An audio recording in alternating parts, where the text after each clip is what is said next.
Paz do Senhor, bom dia, que Deus abençoe mais um dia que Ele te concede a graça e a misericórdia dEle.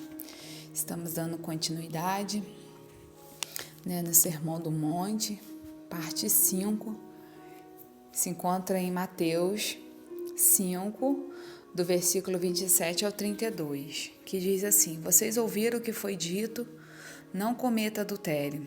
Eu, porém, lhes digo, todo que olhar para uma mulher com intenção impura, já comete adultério com ela no seu coração.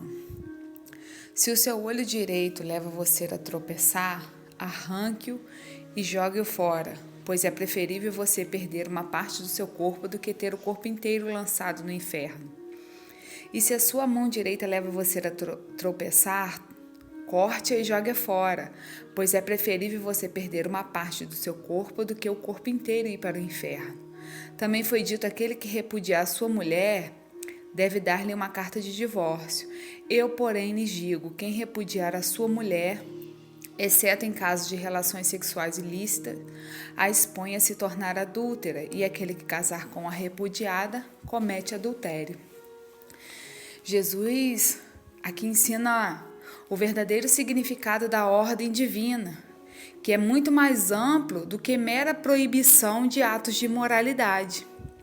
Assim como a proibição do homicídio incluía pensamentos coléricos, com raiva, e palavra insultuosa, a proibição do adultério aqui incluía o olhar concupiscente e os desejos ilícitos. Aqui Jesus ensina que olhar não é pecado, mas desejar, cobiçar, pois é um sentimento de cobiça que leva a pecar. 1 João 2,16 diz: porque tudo que há no mundo, os desejos da carne, os desejos dos olhos, a soberba da vida, não procede do Pai, mas procede do mundo. Por isso Jesus nos adverte em se afastar daquilo que nos faz pecar. Ele não está falando de forma literal em arrancarmos o nosso olho ou cortar a nossa mão, mas está nos advertindo a tirar da nossa vida tudo aquilo que nos faz pecar.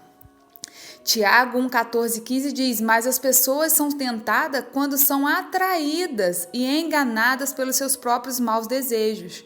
Então esses desejos fazem com que o pecado nasça, e o pecado, após ter consumado, gera a morte. A palavra de Deus aqui escrita por Tiago nos adverte que a concupiscência antecede o pecado, ensinando-nos que o desejo, a cobiça, já é pecado. O ensinamento de Jesus acerca do divórcio discorre em comparação do que os judeus afirmavam, que na lei de Moisés poderia um homem dar carta de divórcio, pois eles ajustavam a lei para os favorecer. Mas Jesus aqui vem ensinando que eles passaram a banalizar o casamento, pois por causa da dureza do coração deles, diziam que na lei de Moisés permitia carta de divórcio, mas Jesus vem nos ensinar que o que Deus ajuntou, o homem não separa. Aqui eles aprenderam que amar a Deus sobre todas as coisas e amar o próximo como a nós mesmos. Isso é colocar essa palavra em prática. É quando acontece, quando a gente é casado, muitas das vezes acontece de dar vontade da gente ir embora mesmo, largar tudo, desistir de tudo. Mas o Senhor nos ajuda, o Senhor nos ensina a viver para glorificar o nome dEle. Às vezes parece difícil, insuportável, mas Deus está nos ajudando, está nos ensinando, basta que a gente esteja sensível à voz dEle. Marcos capítulo 10, do 2 ao 9, os fariseus vão se aproximar de Jesus e colocar ele à prova, perguntando a ele: é lícito o marido repudiar a sua mulher?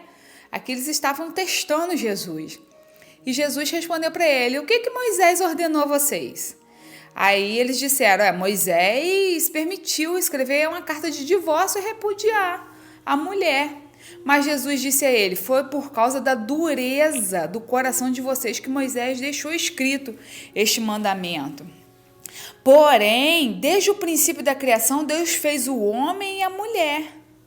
Por isso deixará o homem, o pai e a mãe, e se unirá à sua mulher, tornando-se os dois uma só carne, de modo que já não são mais dois, porém uma só carne. Portanto, que ninguém separe o que Deus ajuntou.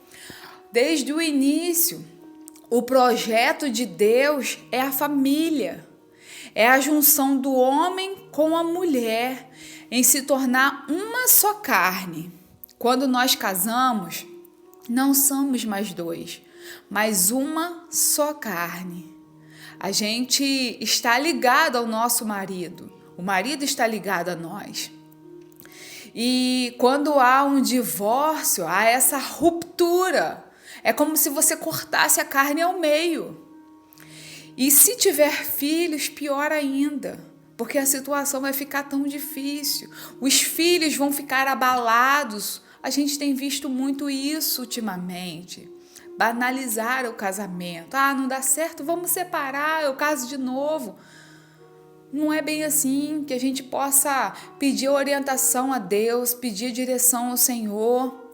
É claro que são duas pessoas com mentalidades totalmente diferentes, com criações diferentes, vivendo embaixo de um mesmo teto. Alguém, uma hora, vai ter que ceder. Nem sempre a gente vai vencer. Uma hora a gente cede. Mas isso, como diz a palavra do Senhor, fazei tudo como para o Senhor. Que a gente possa fazer tudo em nosso casamento, em nossa vida familiar, como se fosse para o Senhor, porque o nosso galardão é no céu. E os judeus aqui, eles viviam muito as leis, mas eles não viviam a essência das leis. O Senhor Jesus diz que eu vos dou o único mandamento: amar o Senhor sobre todas as coisas e ao próximo como a ti mesmo, assim como Jesus fez. Amar o próximo é passar às vezes por cima de muita coisa, é deixar para lá, é não ter sempre razão. Que o Senhor possa trabalhar em nossos corações esse amar o nosso próximo como a nós mesmos, porque isso tem faltado demais na nossa humanidade. Que o Senhor trabalhe nos nossos corações, que Ele nos ensine cada dia mais a fazer a vontade dEle e a cumprir com a palavra dEle em nossas vidas. Que esse ensinamento esteja durante o dia na sua mente, trabalhando o Espírito Santo, trabalhando essa palavra em seu coração. Que o seu dia seja abençoado, que a sua família seja abençoada, que o seu trabalho seja próspero, que onde você colocar as suas mãos, o Senhor venha abençoar, que o Senhor venha conduzir os seus pensamentos, suas atitudes e as suas ações. Fique na paz, Deus te abençoe.